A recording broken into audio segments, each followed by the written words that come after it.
Bienvenue à tous. Aujourd'hui, si vous voulez bien, on va aller dans l'évangile de Jean, au 10e chapitre, le verset 11.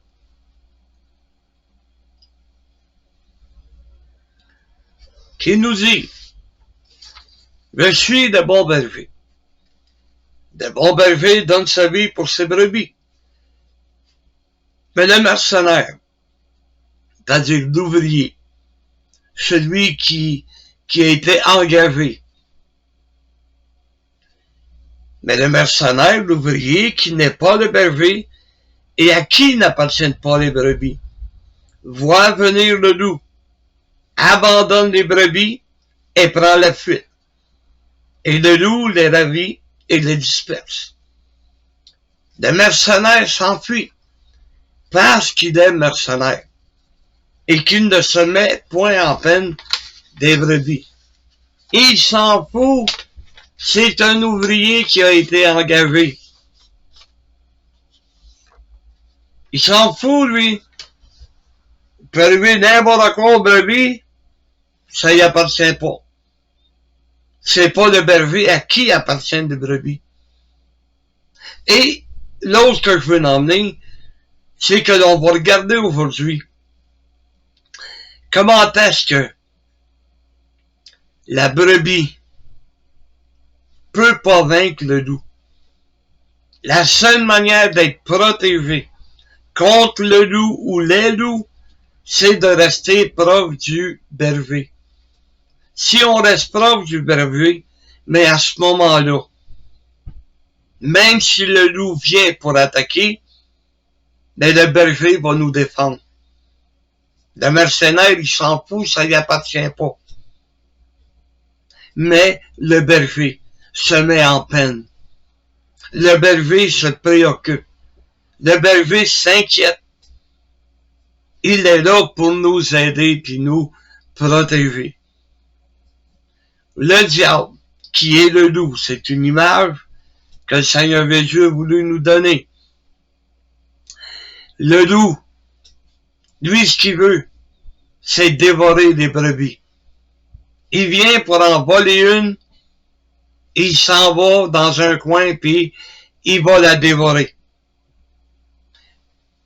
Mais si on est proche du berger, si on est collé sur le berger, le loup pourra pas nous ravir de sa main. Le loup pourra pas s'en prendre à nous. Mais si on s'éloigne, et c'est là qu'est le danger. Si on s'éloigne, c'est pas le mercenaire là, qui va nous défendre. Le mercenaire, lui, même s'il en manquerait une, ça m'appartient pas. Mais le berger, lui, s'inquiète. Et c'est la raison pour laquelle il nous a mis en garde et qui continue à nous mettre en garde. Tu peux pas rien faire si tu n'as pas le Seigneur Jésus dans ta vie. Tu ne pourras pas résister au loup. Le loup va te dévorer. Alors restons proches du berger. La méthode que le diable avait trouvée, c'est depuis le commencement. C'est la violence. Si on se souvient, après Jésus a été enlevé et que l'Église est tombée seule, le diable a essayé de faire peur à l'Église. Le diable a commencé par tuer Jacques, l'apôtre. Ensuite, il a fait mettre en prison Pierre. Il a essayé par la violence de détruire l'Église. Et dans le livre des Actes, au 8e chapitre, on voit que, à partir du verset 1, Saül avait approuvé le meurtre d'Étienne. Il y eut ce jour-là une grande persécution contre l'Église de Jérusalem. Et tous, excepté les apôtres, se dispersèrent dans les contrées de la Judée et de la Samarie. Des hommes pieux ensevelirent Étienne, et le pleurèrent à grand bruit. Saul, de son côté, ravageait l'Église, pénétrant dans les maisons, les arrachant hommes et femmes, et les faisait jeter en prison. La violence a amené le Sanhédrin, des scribes, des pharisiens, à lapider Étienne. Et Saul a approuvé ça. Saul, qui était un scribe, qui était lui-même un pharisien, il était d'accord avec ça. Il a approuvé le meurtre d'Étienne. Mais ensuite de ça, il s'en est pris à l'Église. Il nous a fait tellement peur que, sauf les apôtres, les membres de l'Église, ils sont tous dispersés.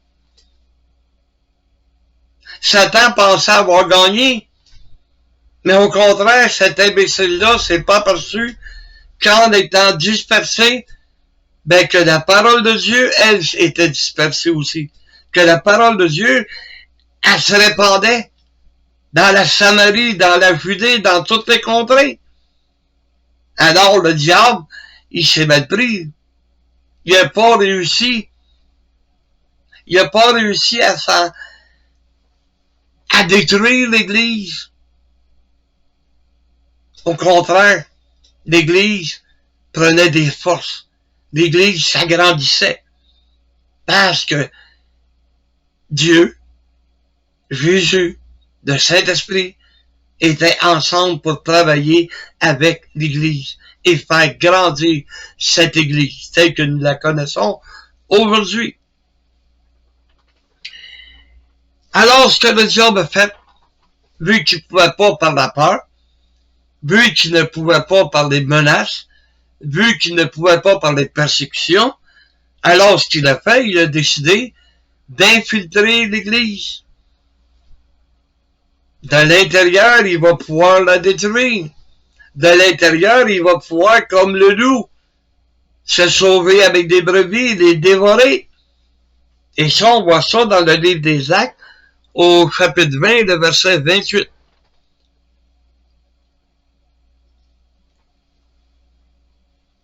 Où on peut dire, prenez donc garde à vous-même et à tout le troupeau sur lequel le Saint-Esprit vous a établi évêque, pour paître l'Église du Seigneur, qu'il s'est acquis par son propre sang. Je sais qu'il s'introduira parmi vous après mon départ des loups cruels qui n'épargneront pas le troupeau, et qu'il s'élèvera du milieu de vous des hommes qui enseigneront des choses pernicieuses pour entraîner les disciples après eux. De quelle manière le diable va dévorer? De quelle manière les loups vont dévorer les brebis? En les amenant dans l'erreur. En enseignant des choses pernicieuses, des choses qui n'est pas permis. En enseignant de par le mensonge et dans le mensonge. C'est comme ça qu'ils vont s'introduire. C'est comme ça que les loups ravisseurs vont venir dans les églises et qui vont les détruire. Et la preuve, il y en a combien d'églises qui aujourd'hui négligent complètement la parole de Dieu. Sous n'importe quel prétexte. Pensant que, oh ben moi je pense. Non, c'est pas ce que toi tu penses, c'est ce que Dieu nous enseigne. C'est ce que la Bible, la parole de Dieu, nous enseigne. Alors il faut veiller et prier comme l'apôtre Paul le dit. Veillez parce que tu sais pas, prends garde à vous-même, prends garde au troupeau. Parce que le troupeau est fragile. Ce sont des brebis. Et ça, ce sont des loups qui viennent pour entraîner les disciples avec eux autres. Pourquoi? Parce qu'on n'est pas capable de reconnaître le diable. Tu seras pas capable de voir le diable. Le diable ne se présente pas dans l'église en disant « Coucou, c'est moi! » Il est plus subtil que ça. Même s'il n'est pas intelligent, il a une certaine intelligence et il sait s'en servir. Alors, qu'est-ce qu'il va faire?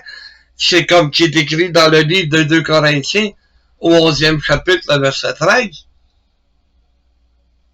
De quelle manière qu'il va s'introduire, regardez bien.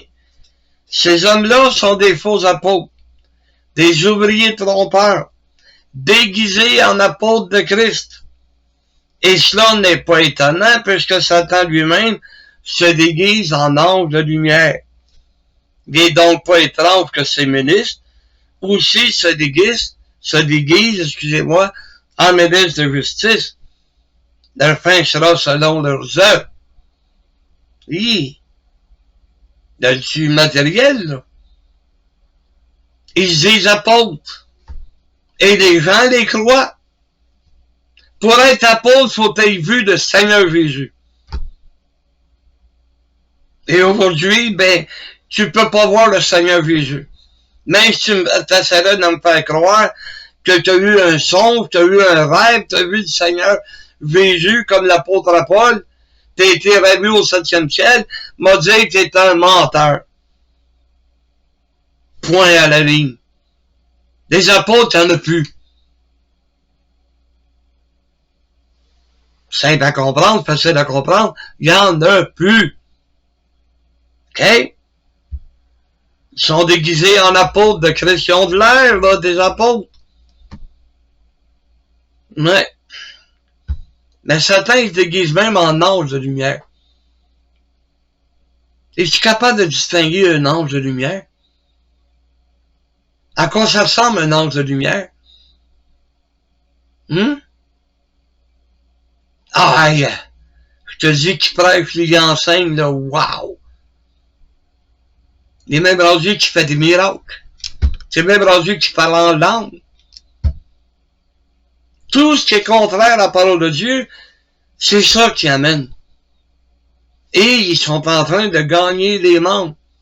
Il y a des églises qui sont en train de se détruire. Ah, ils sont encore debout. Ah, oui, oui, oui, oui. Des églises fonctionnent à merveille. Il y a des hommes qui rentrent là-dedans, ouais, à plein. Ils grandissent sans bon sens. Mais ils sont rendus tellement dans le mensonge. Ils sont rendus tellement menteurs qu'ils se croient eux-mêmes. Ils sont dans l'erreur, mais ils veulent pas l'admettre, puis ils l'admettront jamais. C'est ça qui est triste. Le diable a réussi à les gagner. Ouais, c'est ça qui est vraiment triste. Donc, le diable va essayer de nous faire tomber. De quelle manière? En se servant de nos habitudes. On a tous des habitudes. Et on essaye d'échanger. Il y a des habitudes que j'avais accumulées, alors que j'étais pas un chrétien, alors que je connaissais pas le Seigneur Jésus, des mauvaises habitudes qu'il y avait dans ma vie. Et Dieu, ce qu'il me demande, c'est de les enlever. C'est de les perdre. Mais le diable va venir avec ces mauvaises habitudes-là. Il sait que ça plaisait pas à Dieu. Alors, il va tout faire pour me redonner le goût de retomber dans mes vieilles habitudes. Dans nos coutumes. Vous savez, la dernière fois que je vous ai parlé que chaque dimanche, ma mère préparait son fameux roast beef, et toute la famille était là. C'était une coutume que le dimanche midi, on allait manger chez ma mère le fameux roast beef à maman. Bon. Mais, quand je suis devenu chrétien, j'allais au culte. Et bien souvent, j'arrivais plus le dimanche. Bien souvent, le culte était plus long et j'avais pas le temps d'aller manger. Et mes frères et mes sœurs me regardaient de travers. Hey, j'étais en train de couper la coutume. J'étais en train de détruire la coutume. J'aimais mieux aller au culte. Pour eux autres, c'était un scandale, là. Mais le diable aurait aimé mieux que je reste avec ma famille, que j'aille pas au culte, que je grandisse pas. Il aurait peut-être réussi à me détruire, à me démolir à ce moment-là. J'avais un choix à faire. Il a fallu que je fasse ce choix-là. Il y en a des coutumes que vous avez dans vos familles. des coutumes que vous voulez pas abandonner. Mais si ces coutumes-là viennent nuire à ta vie spirituelle, t'as le choix. Le diable va s'en servir pour te détruire. C'est ça qu'il va faire. Nos pensées. Pas toujours d'accord avec ce que j'étudie, moi, là. Pas toujours d'accord avec ce que la Bible m'enseigne. Parce que j'ai des idées contraires. J'ai des pensées contraires. Mais est-ce que le diable va réussir à me donner d'autres pensées que celles du Seigneur Jésus? Est-ce que le diable va réussir à commencer à me faire douter de la Bible? Ouais. Ouais, ben moi, pas d'accord avec ça. Je suis pas d'accord, mais pas partout. Mais pourtant, c'est ce que Dieu nous demande de faire. C'est de cette manière que Dieu nous demande de vivre. Mais mes pensées vont venir me détruire. Et vous remarquez, c'est quand tu commences à faire une prière que tu as des mauvaises pensées qui t'arrivent. Le diable, lui, il va tout faire là, pour que notre relation avec Dieu soit malsaine. Que Dieu ne soit pas capable de comprendre ce qui nous arrive. Quand ça m'arrive, là, qu'il y a une mauvaise pensée, ben tout de suite, je demande à Dieu, hey, Père, enlève-moi ça. Là. Tu vois bien que le diable essaie de se mettre entre nous deux, d'essayer de m'emmener des mauvaises pensées. Tu sais, les mauvaises pensées, moi dire une affaire, il y en a des croqueurs, là. Il y en a que tu regardes, puis oh boy, c'est né des mauvaises pensées. Et quand on parle de mauvaises pensées, il n'y a pas rien des pensées sexuelles. Tu sais, quand tu es en colère, tu as le goût de frapper quelqu'un, c'est pas des pensées de Dieu, ça, là. Tu sais, si quelqu'un te frappait sur la joue, selon la parole de Dieu, il faudrait représenter l'autre. Tu es prêt à faire ça? Est-ce qu'on est prêt à le faire?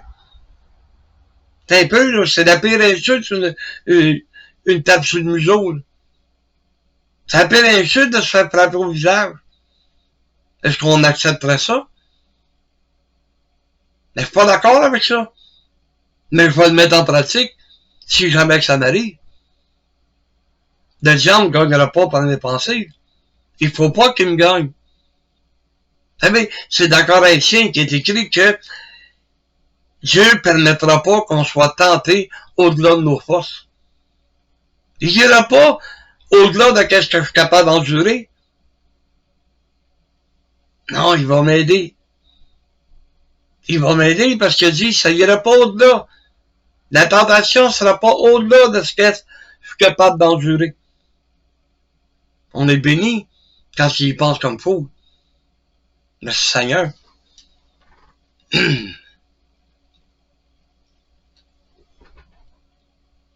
Nos hobbies, nos loisirs. Le diable va essayer de s'en servir. Vous savez, prenons un exemple simple. La danse. Il y en a beaucoup qui aiment danser. C'est un bel exercice. C'est amusant. Mais si les cours de danse se donnaient le mercredi puis le dimanche, et que ça nous empêchait d'aller à l'église, qu'est-ce que je choisirais? Ce qui me fait plaisir? Ce qui me tente? Oh, j'aimerais bien mieux aller à la pêche. Ça, c'est une affaire que j'aime beaucoup. J'aimerais bien mieux rester au chalet le dimanche, plutôt que de descendre pour aller au culte. Mais j'ai un choix à faire. Je veux plaire à Dieu, pas à moi-même. Puis, tout le monde pense que des sacrifices, là, c'est d'offrir des taureaux, puis des ci, puis des ça, en sacrifice à Dieu, en les égorgeant, puis... Non. Être capable de m'offrir à Dieu. D'offrir mon corps comme un sacrifice vivant.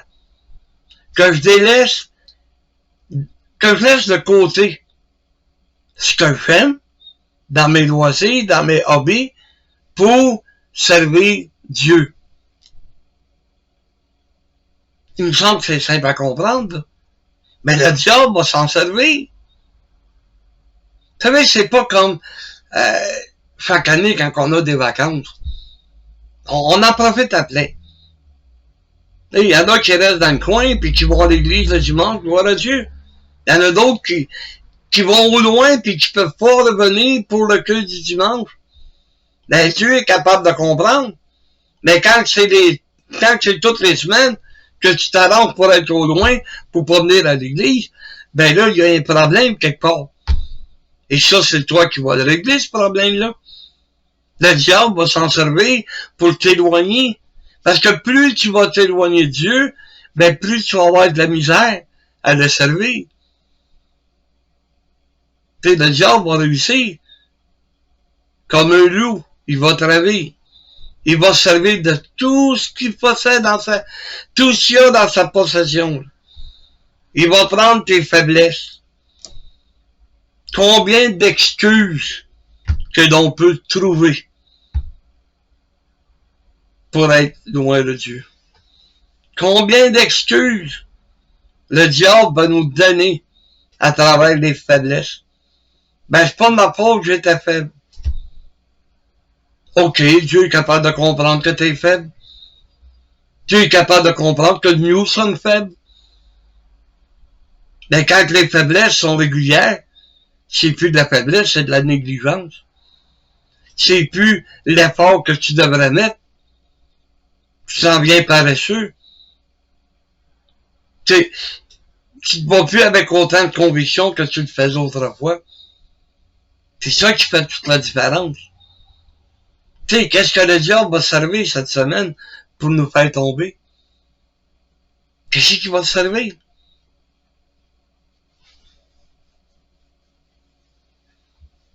Vous savez,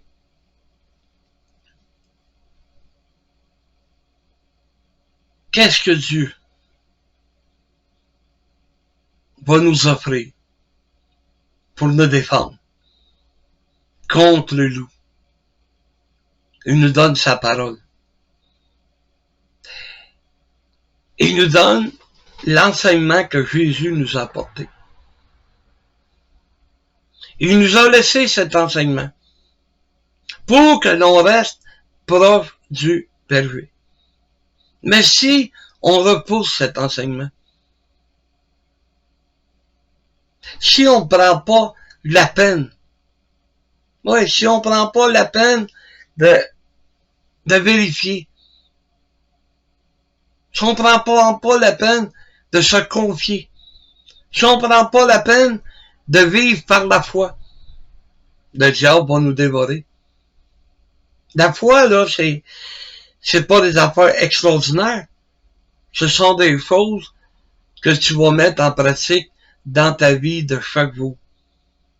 Le choix entre le bien et le mal. Par la foi, ben, je vais essayer de m'éloigner du mal. Par la foi, je vais faire confiance à Dieu. Faut pas que j'aie peur des loups. Tant que moi être proche du berger. Mais la minute que je vais m'éloigner du berger, je devrais commencer à craindre les loups. Veillez. Parce qu'un jour, ils vont pénétrer. Tu sais, s'ils pénètrent dans ta vie, un jour, ils vont réussir à pénétrer dans l'Église. Alors, de quelle manière qu'on va agir? Selon nos idées, selon nos pensées, ou selon la parole de Dieu? Est-ce qu'on va tout mettre de côté pour la gloire de Dieu? Vous savez, le plus dur, c'est de perdre nos habitudes, de perdre nos coutumes. Tu sais, il y a des églises qui se sont laissées aller. Ils n'ont pas veillé. Ils n'ont pas vérifié. Ils n'ont pas fait attention. Et aujourd'hui, ils sont complètement éloignés de Dieu. Et qu'est-ce qu'on peut faire? À part que de prier pour eux. On peut pas faire rien d'autre que de prier pour eux autres. Seul Dieu peut les ramener.